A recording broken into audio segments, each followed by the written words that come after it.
Promesse biblique du jour. Retrouvons une citation de Jean Calvin qui a dit « La vraie paix se trouve qu'en Jésus-Christ ».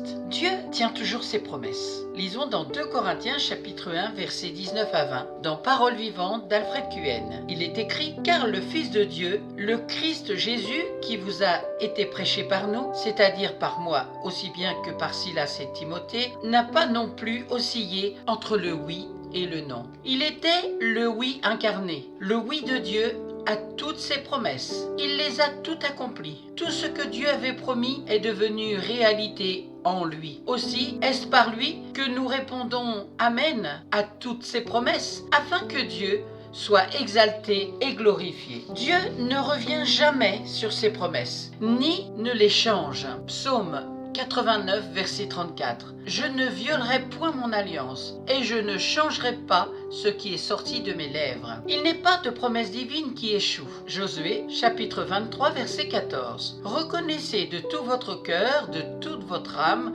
qu'aucune de toutes les bonnes paroles prononcées sur vous par l'Éternel votre Dieu n'est restée sans effet. Toutes se sont accomplies pour vous, aucune n'est restée sans effet. La vie éternelle nous a été promise dans 1 Jean chapitre 2 verset 25. Or, la promesse qu'il nous a faite, c'est la vie éternelle. Dieu peut accomplir l'impossible. Luc 18 verset 27. Jésus répondit, « Ce qui est impossible aux hommes est possible à Dieu. » Des cœurs et des désirs nouveaux nous ont été promis. Ézéchiel, chapitre 36, verset 26. « Je vous donnerai un cœur nouveau, et je mettrai en vous un esprit nouveau. J'ôterai de vos corps le cœur de pierre, et je vous donnerai un cœur de chair. » Il a mis le pardon. 1 Jean chapitre 1, verset 9. « Si nous confessons nos péchés, il est fidèle et juste pour nous les pardonner, et pour nous purifier de toute iniquité. » Il a promis le fruit de l'esprit. C'est dans Galates chapitre 5 versets 22 à 23. Car l'esprit de Dieu produit bien autre chose.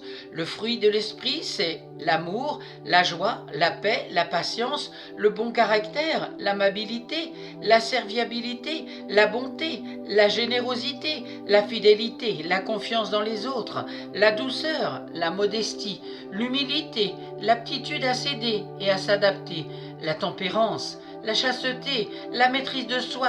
Aucune loi n'interdit cela, et contre ceux qui vivent ainsi, elle n'a pas même besoin d'intervenir. Mettez votre confiance en Dieu. Vous verrez, vous expérimenterez sa fidélité. Oui, Dieu est fidèle en toutes circonstances.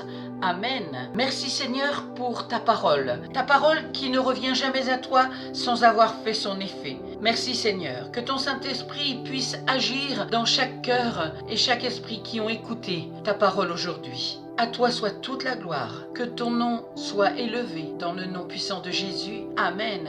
Soyez abondamment bénis et encouragés par la parole de Dieu. Je vous donne rendez-vous à très bientôt.